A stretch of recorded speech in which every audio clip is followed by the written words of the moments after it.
Tentu saja, berperang melawan kaisar lain bukanlah hal yang buruk bagi kaisar lain. Tetapi Ke Tianshu harus memikirkan prioritas di antara mereka. Ke Tianshu sedikit mengepalkan tinjunya, sementara Bai Guanxing melihat sekeliling di belakang aula, hanya sedikit mengeluarkan 6 karakter. Karena mereka harus bertarung. Ada keheningan sesaat di surga yang diminta. Keenam karakter ini tidak diragukan lagi sangat mendominasi. Namun ketiga leluhur klan Dike saling memandang, dan masih sulit untuk memastikannya, hingga Bai Guanxing mengucapkan kalimat lain. Tenang, aku bilang aku tidak peduli dengan kaisar hari ini. Begitu kata-kata ini keluar, keheningan di kuil Wentian menjadi lebih buruk.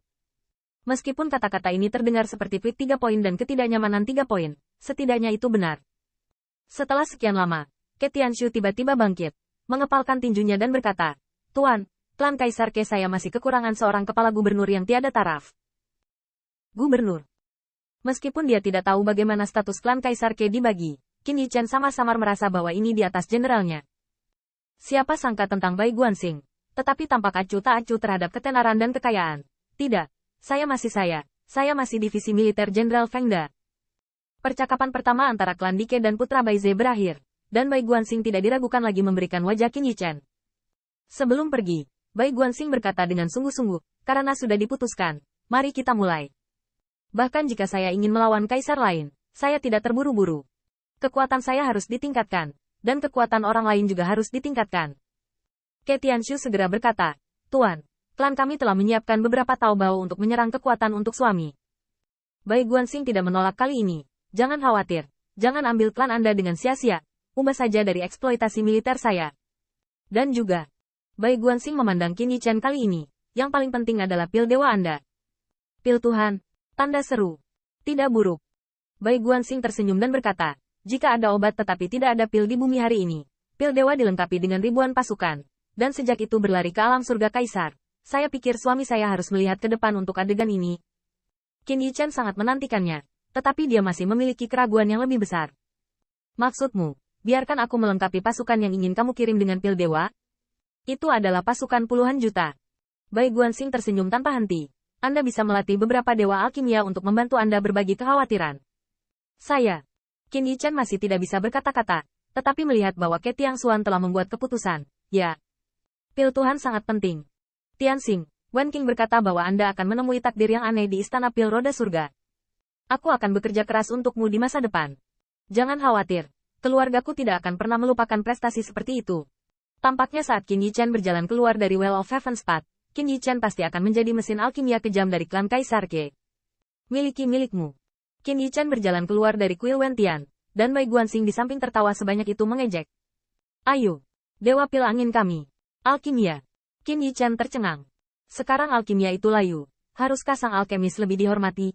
Mengapa berbeda dari apa yang dia katakan setelah dia menjadi dewa pil? Ngomong-ngomong, aku harus pergi ke ras manusia. Gabungkan dua roh primordialku, dan dengan cara mengembalikan warisan yang diperoleh dari Dendian kembali ke istana Yan Huang. Qin Yichen baru ingat bahwa ketika mereka meninggalkan dunia aula alkimia, roh primordial yang telah dia korbankan dan sempurnakan menjadi dewa tidak menghilang, tetapi bergabung ke dalam tubuhnya. Sangat disayangkan bahwa apa yang terjadi setelah meninggalkan istana pil begitu menghancurkan bumi sehingga Qin Yichen bahkan tidak dapat menyebutkannya. Memikirkannya sekarang, akhirnya aku tidak pergi ke Dandian dengan sia-sia. Hal baik. Bai Guanxing melihat sekeliling dan tersenyum. Kamu sudah menjadi dewa pil, dan jiwa aslimu telah mampu menembus dewa pil. Kedua dewa itu selaras, yang bisa melakukan lebih banyak pekerjaan. Saya. Qin Yichen hanya ingin meraih tanduk Bai Guanxing, tetapi melihat yang terakhir tiba-tiba memikirkan sesuatu. Dia menoleh ke belakang dan tersenyum. Ngomong-ngomong, ini sangat kuat untuk menghancurkan tiang jalan. Tapi, itu tidak terkalahkan. Tuan Kaisar Dike tidak mau mengambil tindakan, jadi bukan tidak mungkin bagi saya untuk membantu ini. Jangan khawatir, Anda tidak harus menjadi guru bagi saya. Begitu ucapan ini keluar, Ke Tianshuan yang mengikuti sangat gembira. Baru setelah itu mereka ingat betapa luar biasa kekuatan putra Bai Ze yang bermartabat itu. Terima kasih Pak. Bai Guanxing telah menyeret Qin Yichen menuju formasi teleportasi, siap untuk bergegas kembali ke istana Yan Huang, dan melambaikan punggungnya ke Ke Tianshuan. Tunggu sampai aku menerobos ke Kaisar. Tentu saja, yang terbaik adalah Kaisar bisa menjadi Kaisar sebelum aku. Melihat bagian belakang Qin Yichen dan 3 orang pergi, Ke Tianshuan tidak bisa menahan diri untuk tidak mengelus jenggot peraknya, tersenyum lega. Di mana Tianxing harus disalahkan? Itu harus dipuji karena dia berteman baik. Ke Yuheng mengangkat bahu. Itu bukan teman, itu saudara. tapi ini adalah takdir sebagai ganti surga.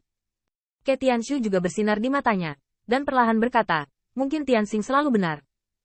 Tianxing lahir dalam keberuntungan surga dan bumi. Wen Qing selalu memanggilnya kayu. Kami kira begitu. Tapi sekarang memikirkannya, Tianxing tidak pernah melakukan apapun untuk dilewatkan. Teran, Istana Yan Huang. Begitu Qin Yichen keluar dari formasi teleportasi, dia melihat cahaya ilahi terbang. Ya, kekuatan Patriark Jiang akhirnya meningkat. Pengunjungnya adalah Jiang Buyong. Putih. Melihat sosok Bai Guanxing, suara Jiang Buyong bergetar. Dan Bai Guanxing menyebut namanya dengan keras. Ini Bai Guanxing. Astronomi. Pada saat itu, Jiang Buyong tidak bisa menahan tangis. Matanya kabur. Seolah dia tahu apa yang terjadi pada klan Bais. Bai Souqiong, yang biasa menghubunginya dari waktu ke waktu, tersenyum dan bertaruh siapa yang bisa menahannya dengan lebih baik. Jiang Buyong gemetar. Sosoknya tampak agak reyot lagi. Bai Guanxing menatap matanya dan tidak bisa menahan diri untuk tidak menggosok rambut putihnya. Oke, Tuan Tua Jiang, Tuan dan adikku belum mati, kamu. Akulah orangnya, ahi. Mengapa angin begitu kencang? Bai Guanxing menepuk pundak leluhur tua umat manusia, dan berkata untuk menghibur Jiang Buyong. Tetapi Qin Yichen merasa tidak enak. Apakah Bai Souqiong dan Bai Linglong tidak mati? Apakah ini benar-benar hal yang baik untuk Bai Souqiong? Tampaknya tidak berbakti untuk mengatakannya. Tetapi Bai Guanxing, apakah Anda tega membiarkan Bai Souqiong hidup? Berangsur-angsur, Bai Guanxing tampaknya juga mengelak dari pandangannya. Dia melihat sekeliling dan sepertinya akhirnya menemukan topik untuk diubah. Nafas ini, Lei Qiu siap menerobos kaisar? Tanda seru. Qin Yichen terkejut ketika dia mendengar kata-kata, naga guntur bawaan, yang dibawa kembali dari pasar Jalan Lik dan sangat aneh bagi dunia setelah ratusan juta tahun, akan menerobos kaisar.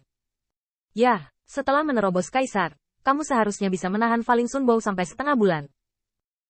Hal yang baik, hal yang baik. Bai Guanxing mengatakan dua hal yang baik, menyeka sudut matanya, dan kemudian memandang Jiang Buyong. Saya akan memberinya beberapa nasihat nanti. Bagus.